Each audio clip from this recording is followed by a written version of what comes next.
Hello everyone, we are back here with a new video. And as you remember, if we have configured the SQL failover cluster, we were doing that. Let me open my website meanwhile so that I can show you. So we were configuring the IP and service account and also the volume maintenance group policy update.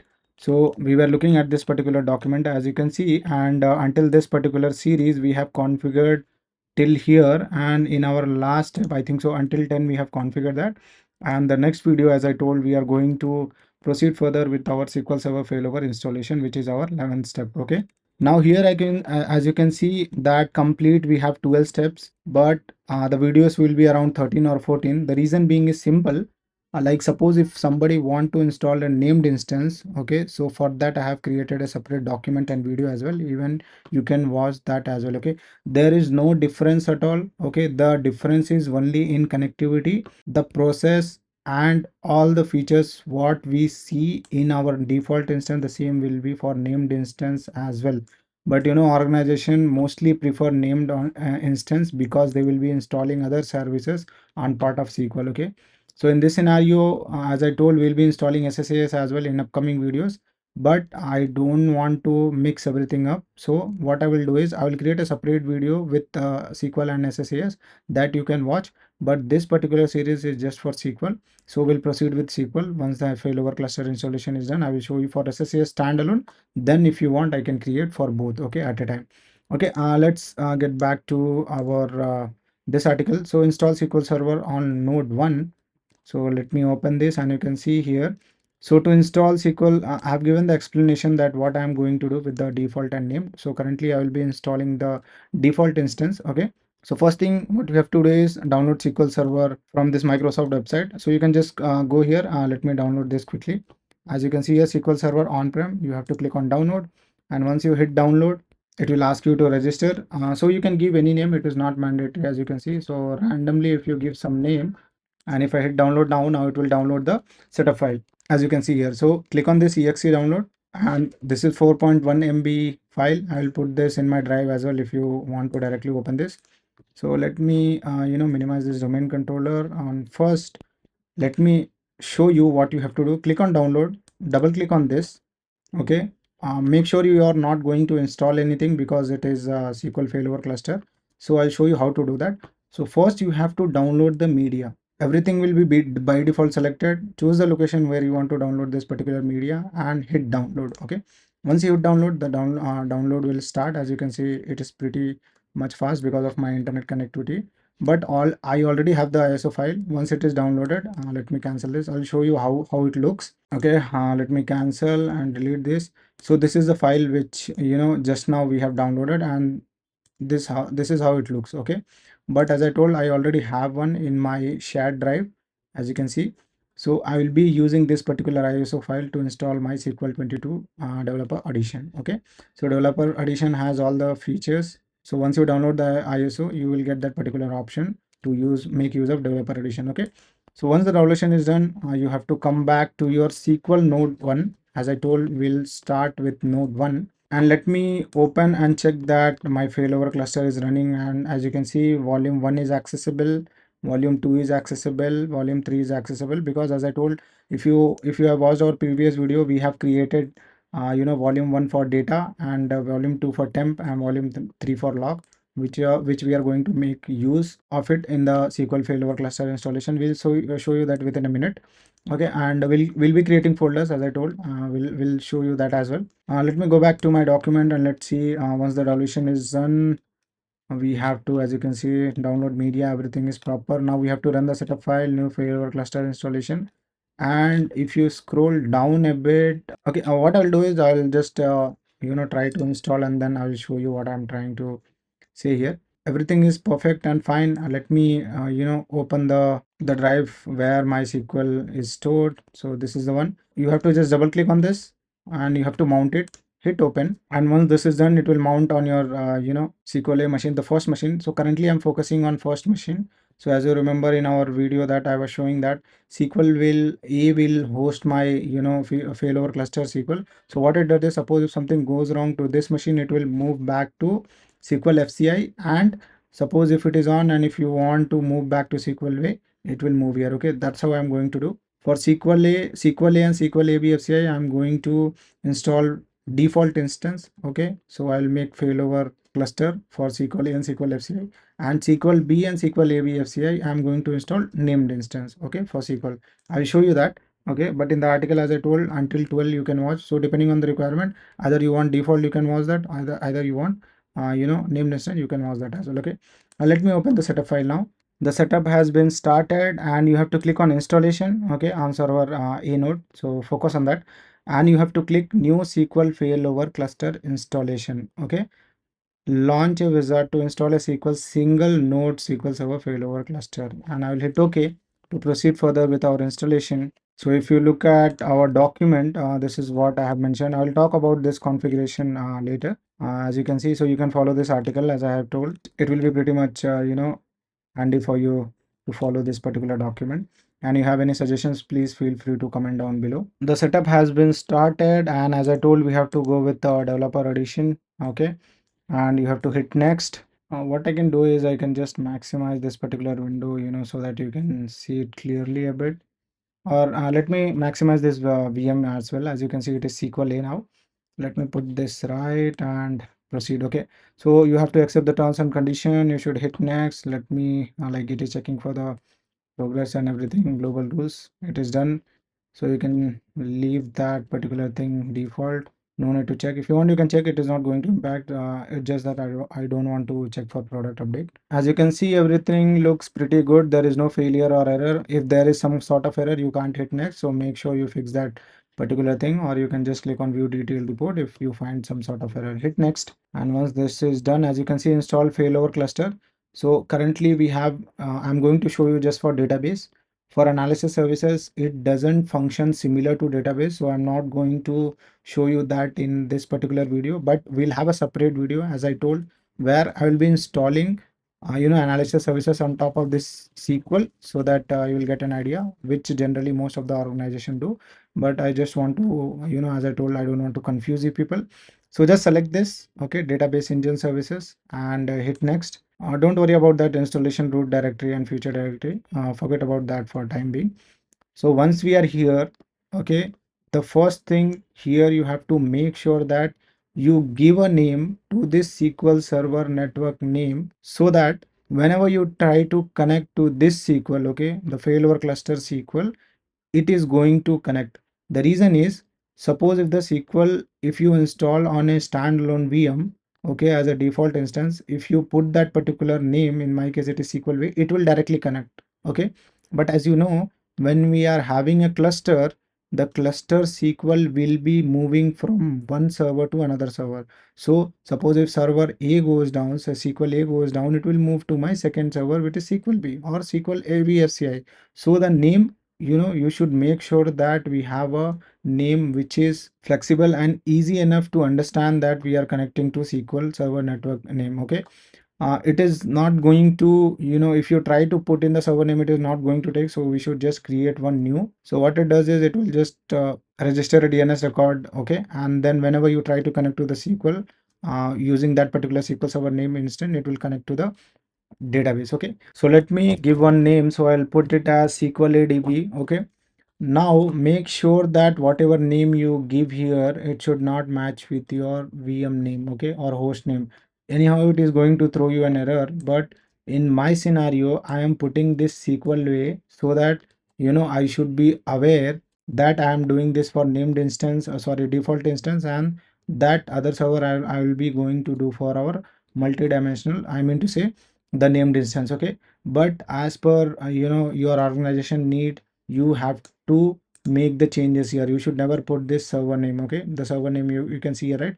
Generally it is not a industry standard to put the server name here, but as I told, this is lab scenario, that is the reason I am putting the server name. Okay, don't get confused here with SQL ADB and SQL A machine, both are different. Okay, I'm just giving this particular name just so that I should be aware that what I am doing in future, Suppose I will be installing multiple instances, so I don't want to keep track of all by going into Windows failover cluster. That is the reason I'm doing here. Okay, so that is the reason I'll just put SQL ADB. So as I told, when I'm installing a SQL ADB, and whenever the failure happens for SQL A, it will move to SQL AB FCI. Okay, and vice versa. That is the reason I'm putting here SQL A.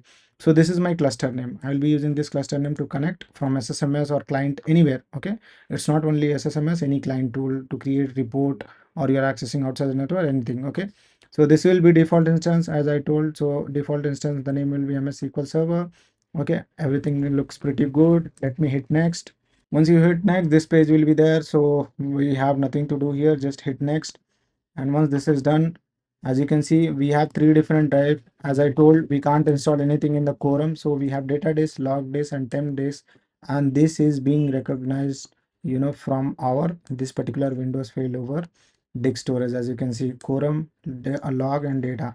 So it already knows that. Okay, by default it is smart enough to understand that. Okay, let me select that shared disk. We are going to use data, logs, and temp disk for our SQL failover installation. I'll hit next.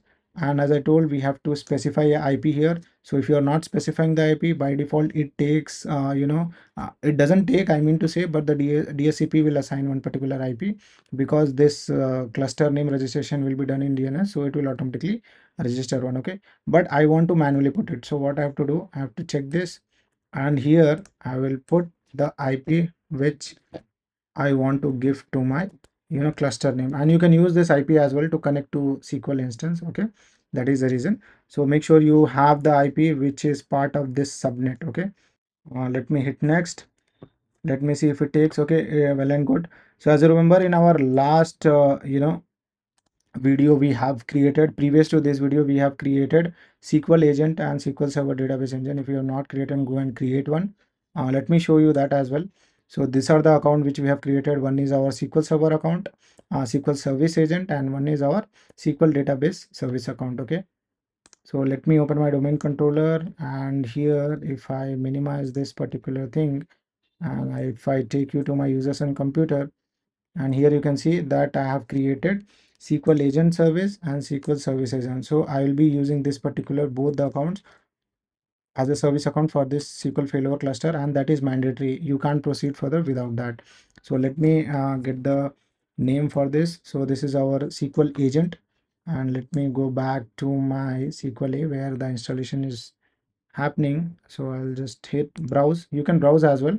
You can directly put or you can browse. So I just want to show you that how it works. So as you can see, it already took. This is SQL agent, and now the database account I have to put service account for the database which is going to be used. So that is SQL service account. Let me go to account, copy this, and if I go back to my SQL A, I'll put this. Okay, let me remove this and let me browse. That is the best way, best thing which I can do.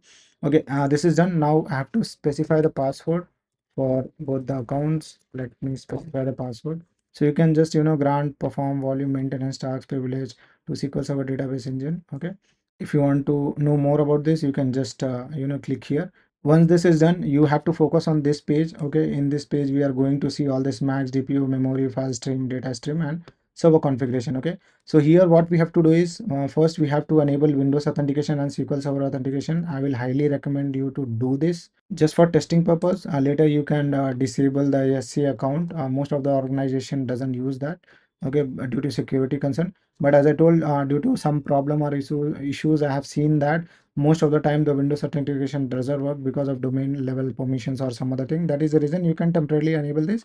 Later you can disable.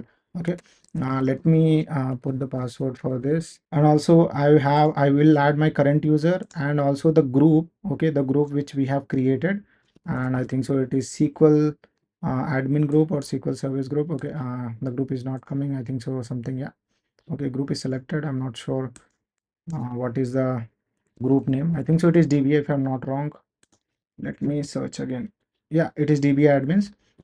So under this DBA admin, I have all my users. As you can see, all these three users are administrator, and I am already an administrator. Okay, let me go back to my SQL A to proceed. Okay, so this part is done.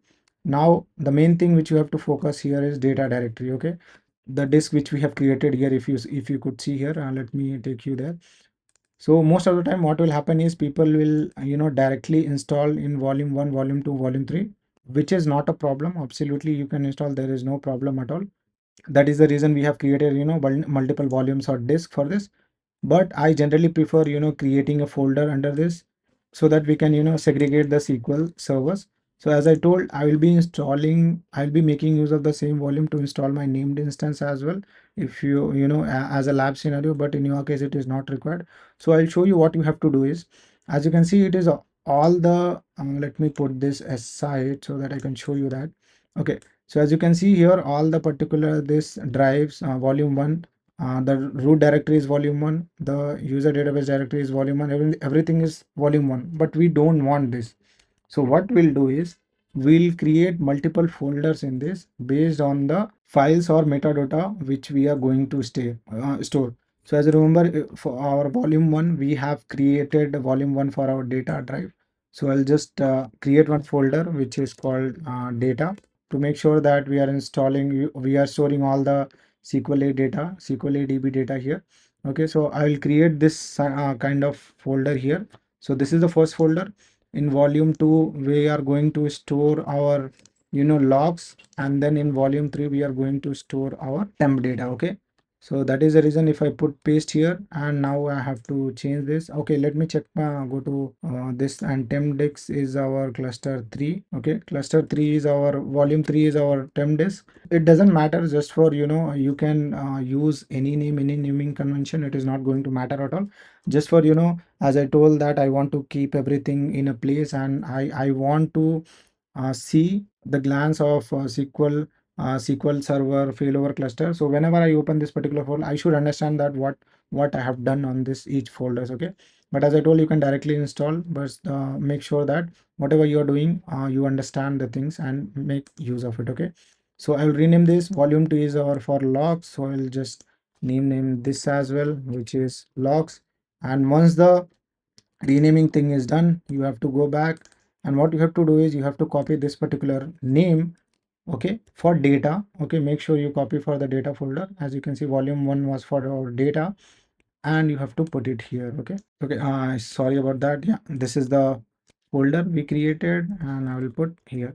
So as you can see, it will automatically change for other user directories. As you can see, user data directory, another thing. And if you see here, we have user database log directory, so we can store user database directory in this location. Okay, no problem.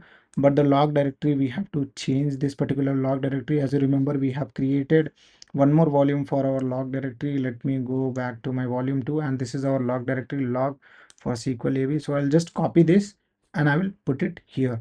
And if as I told, I have to change this particular thing here. And once this is done, as you can see, I have changed the log directory, and this part is done. So you have to do the same way here. And if you want to directly install on the cluster volume 1, volume 2, volume 3, you can just put the way it is. Okay, by default it took, but as I told, I wanted to have a separate folders for all these particular data, metadata files, and database log and data temp files. That is the reason I have created one. Okay, let me go back here, server configuration. There is some sort of error here. Let me try to fix that first. So I forgot to, maybe the password is wrong. Let me put the password again. We have to configure certain other things as well. Okay, now let me click on data directory. Okay, and data directory, everything looks good. Volume 2 we have log. Okay, we have created this, perfect. Now we'll go to temp drive, temp db, and as you can see, the temp db is pointing to volume 1, which we don't want. As you remember, we have created one separate data temp db log file directory. Let me show you that. So it was our volume 3. So I will be making use of this particular volume as a temp drive. Okay, so let me copy this drive. Okay, and hit add. Once I hit add, okay, sorry about that, I think so. Yeah, no problem. So I'll just browse to that location. So this is our C, and this is our cluster storage. This is a volume 3, and under this we have temp for SQL DB, and I'll hit okay. As you can see, it is present, and now it is present over here as well.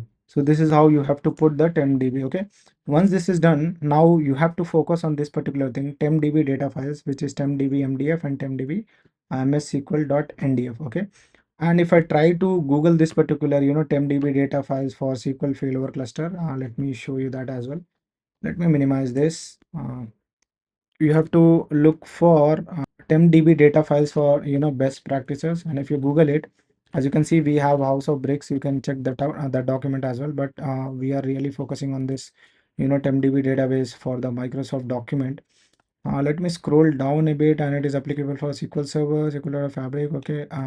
Physical properties for TempDB in SQL Server. The following table lists initial configuration. Okay, so this is the table which we are looking at.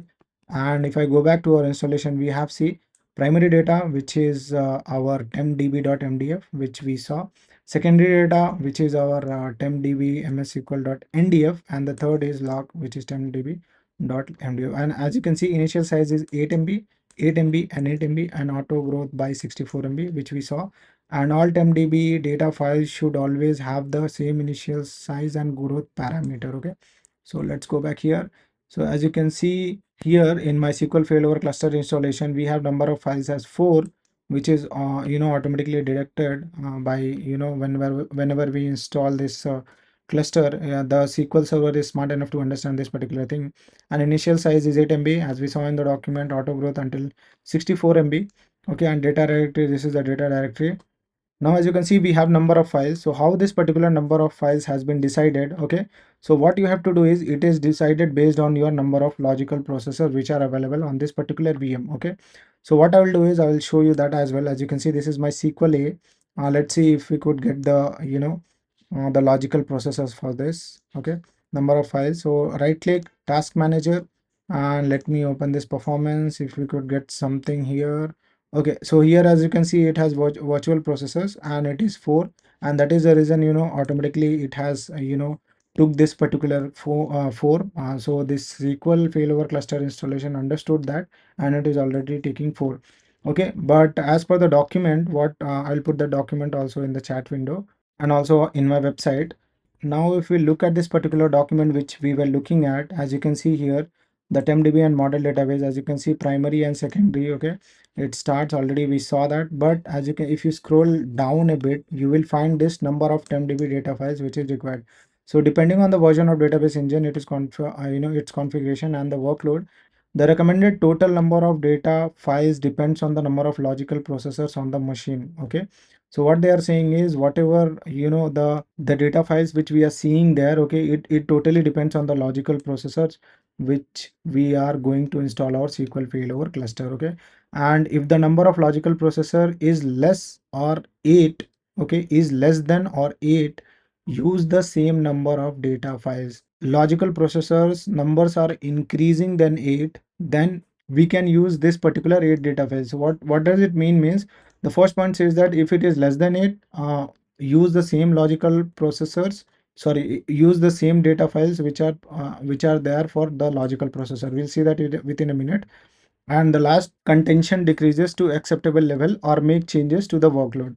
Okay, so depending on this, we can also increase the data file by multiplying 4 until the contention decreases to accept the levels or make changes to the workload. Here we are, and SQL. So as you can see, number of files, let me talk about this first. So this depends on the number of logical processors which are present on the machine which you are installing SQL. So if I go to my task manager, and if I click on memory, sorry, CPU, you can see here that virtual processors are 4. But since this is a lab, in your scenario, you will have proper logical processors. Okay, but it took the particular SQL Server installation. I don't know how it took this virtual processor as 4, maybe because it is recognizing this as virtual processors. That is the reason it is taking as 4. But when I go to my actual PC, the machine where I have installed this Hyper-V, and I go to CPU, you can see here that I have actual 8 processors. Okay, so in general, when you are installing on your local machine or the actual server, instead of going with Hyper-V, you will see this particular logical processors. So it is greater than 8, then we can use that particular 8 data files. But as I told, it is recognizing that I have only 4 virtual processor, logical processor, so it is taking as 4. Okay, all the 3 points here are discussed as I told. So if there is contention still observed, you can increase the data files, okay, with a multiple of 4 until the contention decreases, okay. And if you just hover over your mouse on this particular cursor, you will see this particular thing. If you read this, specify the initial size of each file in MB. Setup allows this value up to 256 GB. However, large data file size may increase setup time if instant file initialization is not enabled, okay.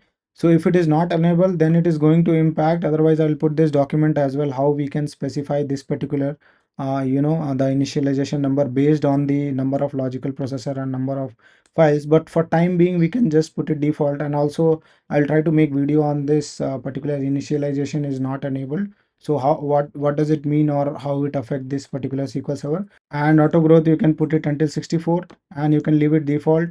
And data directories, the data directories folder has been set up, and as you can see, tempdb log file initial auto growth could take longer with large initial size, okay. We can leave this as default, okay, 8 and 64, and log directory, as you can see, just now we have changed. So everything is pretty good. Now let's go back to our max DOP and see what by default it takes. So deducted, as you can see, logical CPU cores which is deducted on this particular machine is 4. So it by default, takes the actual, if you see here, the number of files is 4. The same thing it is taking here as well. I'll put this there is a Microsoft document and this as well, if you want to change this particular thing. But in my case, I'm just going to use the highest maximum degree of parallelism on this max DOP. I mean to say on this server which is auto detected, which is 4. Or you can just check this document as I told for more explanation or reference about this highest degree of parallelism and max DOP. I mean to say, or max DOP. So if you open this document, as you can see, the article describes how to configure max DOP of parallelism, server configuration option in SQL user SQL Server Management Studio, Azure Data Studio, SQL transaction. When an instance SQL Server runs on a computer that's more than one microprocessor or GPU, the database engine detects whether parallelism can be used. Okay, so if it detects that it has one, more than one microprocessor or CPU, it will start make use of this parallelism. As you can see here, the degree of parallelism sets the number of processor employed to run a single statement. So what it does is, when you run a particular single statement, it will be parallelly executed in all the processor. That's what they are trying to say here. If we scroll down a bit, we will find probably something, okay, level using max DOP by hint. So here, as you can see, server with single NUMA node, server with single NUMA node, okay, server with multiple NUMA node, and server with multiple NUMA node, a number of processors. So if you have single NUMA nodes, okay, and under that single NUMA nodes, number of processors less than or equal to 8 logical processors, keep the max DOP at or under the number of logical processors. If I go back to the installation, you can see here, so that's what it is saying. So if the logical processors, as you can see here, are 4, below, or just leave it as it is. Processors currently I have is 4, and max DOP is also by default it took 4. Now when we have to make these changes, okay, so suppose if it is increasing greater than 8, then we can put it as 8. Or if you have multiple servers with NUMA node, then you can specify based on this particular document which we have. Like currently, as you can see, we are falling under this category, so we will leave it under the logical processor which we have. So I can make it to 2 as well, or I can leave it to 4, but I can't make it to 5 or 6 because I don't have that much logical cores. Okay, this is the document. I'll put this in this document as well in the chat window. So let me go back to my installation. So this is the one, logical force. So I hope you got this idea, or you can check out that document for further more information. I have added in the article as well, in my article as well. If you see here, the first node of installation, if you scroll down, I have separate articles as well, different articles. So you can check that articles as well for better understanding. If I scroll down, so what I mean to say is third-party articles. If you go here, as you can see here, so depending on these articles, you can configure your tempdb and all those things or data. Okay, and also this MS SQL tips, you can see for max DOP how this is being configured. Okay, so I hope you got the idea, okay, about max DOP. Or if you have more, just click on this document, it will take you here and you can read this particular thing. Okay, now let's go back to our installation. This is SQLA, I'll leave it default. Next we have memory. So as you can see, the memory, we have recommendation and default.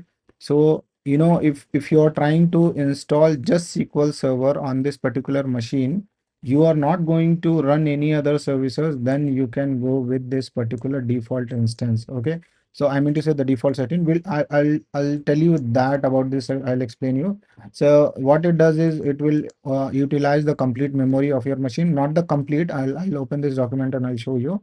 I'll put this document as well. Okay, and if you are going to install some other services as well on this particular node, then you can go with recommended. So minimum is 0, as you know, and 2048. So maximum size you can put it up to 2 GB. So that's what I am putting here, because the reason is I will install other servers as well. Like I'm going to create multiple videos, so I'll be installing one more SQL on this. So I want some room for that. That is the reason I'm putting here recommendation up to 0 to 2 GB, because the allocated memory for this machine is 4 GB. Okay, so this is the thing. So based on your requirement, your needs, you can put the recommendation. If you want to go with default, you can do that as well, but I'll put this, and let's check this document. Okay, server memory configuration. Let me open this and I'll show you. So the document is open, and let me maximize this so that we can have a clear idea. So this is our SQL A, and if you scroll it down, see here recommendation, the default settings and the minimum allowable values for these options are, so this is the one: minimum server memory 0, which we saw; location is 0; recommendation is 0, which we saw; maximum memory, we can put it by default, this is a value which will be here; and minimum allocation you can put until 1 MB; max memory you can start with 180 128 MB.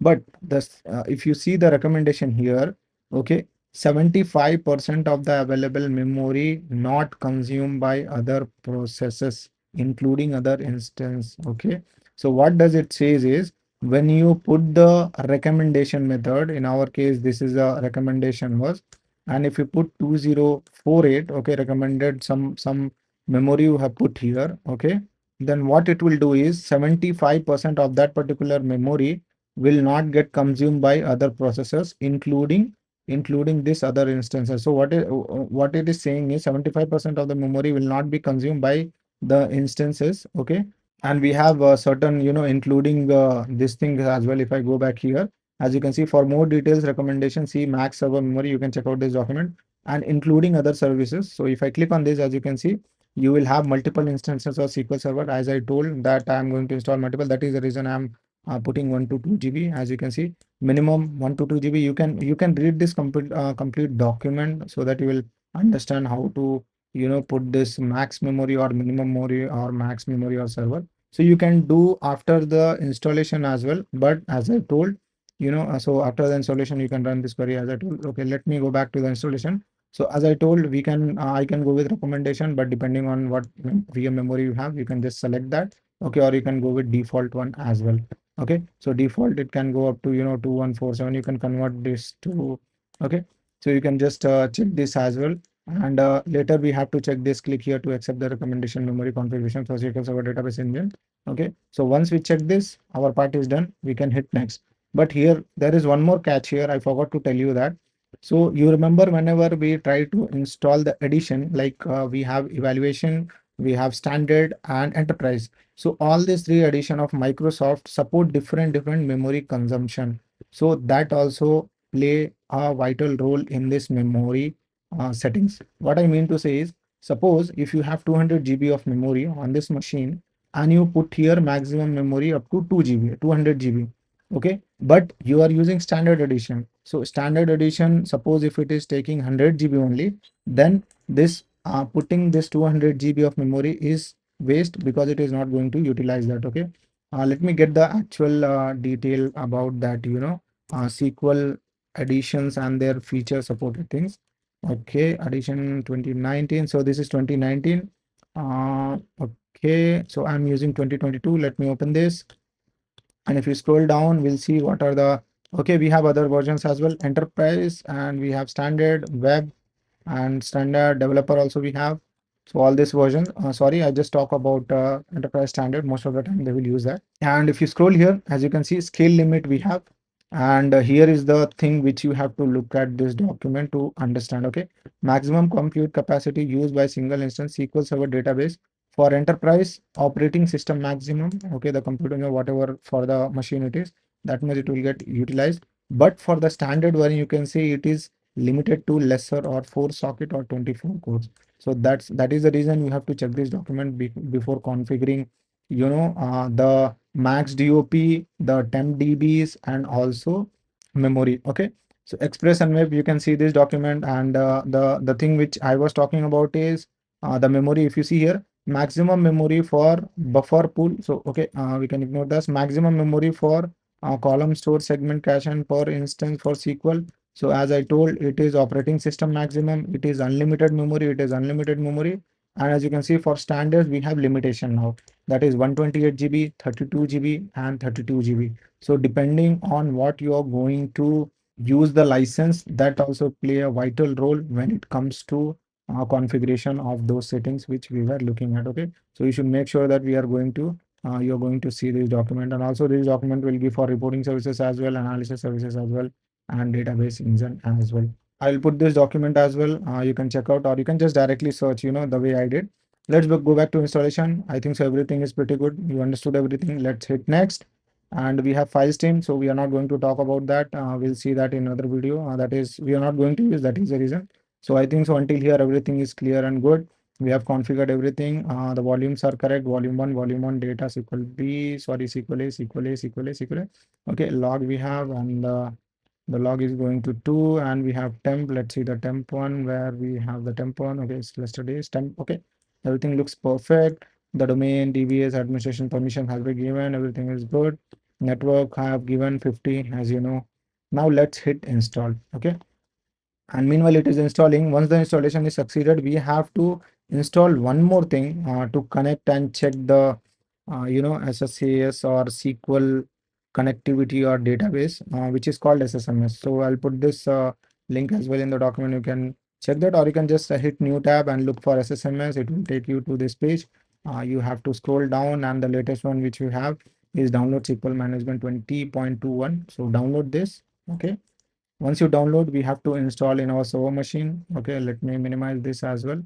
Okay, see the installation is going on. I will try to put here and try to install. So this is the one. So you have to double click and install it. In my case, I have already installed. You have to hit run, and you have to follow the wizard. Okay, there is nothing, no much configuration is there. That is the reason I'm not showing it. It's just a simple setup. You can download. Okay, so once you download this, you can put it on your taskbar. As you can see, this is how it looks. Once the installation is done, I will show you how this works and how to connect and check this SQL thing which we just installed. So currently we are installing named instance. So as I told, this is our last video in our failover cluster. We'll install this, and then we'll add this SQL cluster to the node, which is sqlbi FCI, and we'll test the behavior. And if you want to see for named instance, so there is separate video, you can watch that. And if you want to do for SSAS, you can watch that as well. I will put in my YouTube channel. Okay, but this is complete SQL failover cluster mastery. If you are starting from beginning, this is how you have to do it. Okay, if I go back to my document, you have seen that complete installation has been done. Now connecting to SSMS. So what you have to do, I have shown that as well. Download SSMS. After downloading, open it, run it, and then database. We'll see this connectivity, and then we'll move to our last step, which is add SQL to our SQL failover cluster. Okay, I mean to say the adding node to the cluster. Most of them will get confused. That is the reason I'm putting add SQL server to the SQL failover cluster. One more SQL. Okay, so let's complete the installation, and once the installation is done, I will get back to you. We are back, and you can see the installation has been succeeded. Let me close this, and let me open SSMS and try to connect to our network name.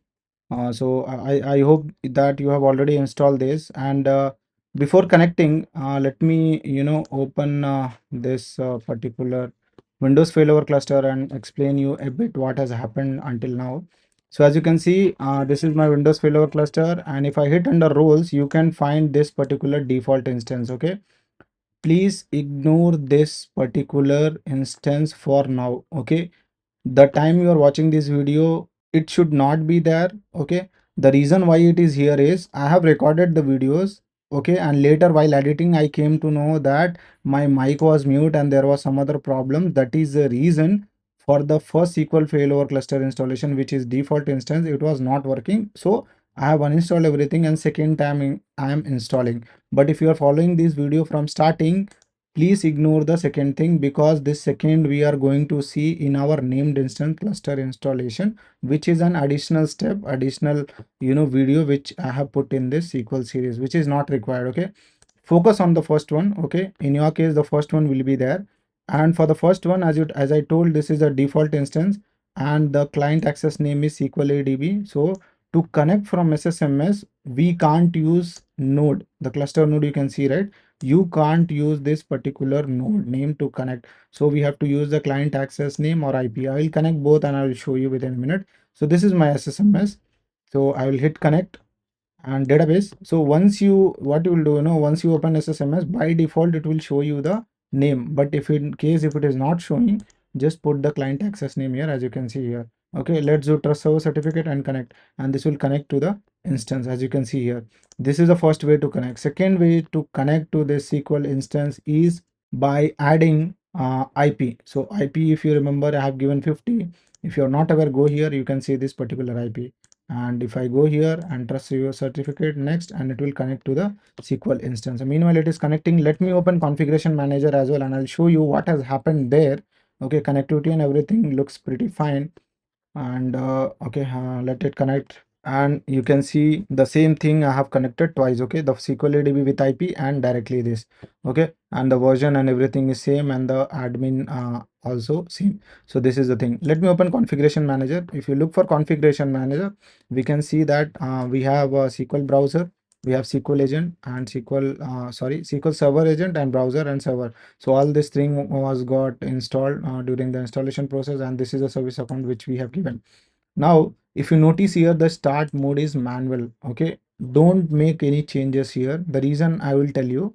So this changes is manual because the control for that SQL is now with Windows failover cluster. So whenever in our next video, I'll show you how to add this particular SQL cluster to the node. Currently, I have installed only to this node. That is the reason I can't show you that.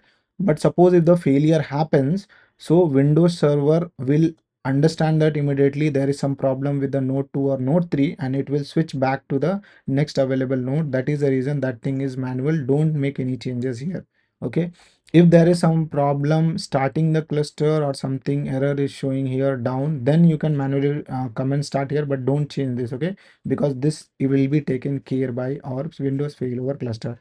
So this is a default instance, and as I told, so these are the services which will going to be installed, and currently we have installed on a first node. We saw the connectivity and everything, but if I try to move this, right, I can't move. The servers will be available, but I can't move because it will fail, because currently I have installed only the standalone, you can say, role. What I mean to say is it is just present in this particular VM, which is SQL 8. Okay, but if you look at our article which I have here, okay, this one, if I scroll up a bit, if you look at the diagram which I was explaining at the start of the video, so SQL A we have installed, and for this SQL A, okay, I am going to add this SQL AB FCI to the cluster. So what happens is, if there is some problem in either of the VMs, it will switch back and forth. Okay, this is how it's going to work, and this is just for named instance. So most probably all the organization will use named instance, but I have created additional video for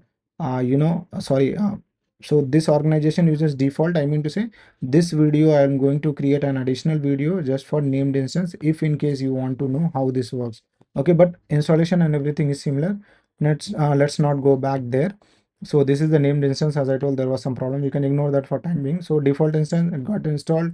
Currently it is this. Now our second job is to add this particular cluster to the node. The currently we have installed only in one node, so I have been repeating the same thing again and again. The reasoning, most people will get confused. Okay, that is the reason. So installation is done on SQL A. Now I will add this particular node and I'll show you how the failover cluster works. So suppose if I try to turn off this SQL A and try to connect, right, it will not work because we have just one node to the cluster, so it will not work. We have to add multiple nodes to make it work. Okay, let me minimize this. Okay, and go back to my article. So this is the first thing which we have did. Okay, you can follow this article. We have to connect it. We saw everything looks perfect. Cluster installation, adding to node 1. Let me scroll down and see next step what we have to do. I think so everything looks pretty good.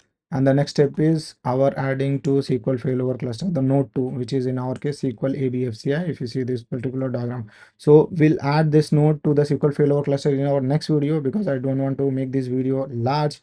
Okay, and if you're eager to learn, you can just follow this article, directly adding node is just a simple task. We have to not go through all the steps which we have done in this video. Okay, it is very simple, very easy, very simple. We'll show you in next videos. Okay, and if you have any comments, if you have any doubts, please feel free to comment down below. If you have any suggestions, please let me know, so that even I get a chance to learn something from you people.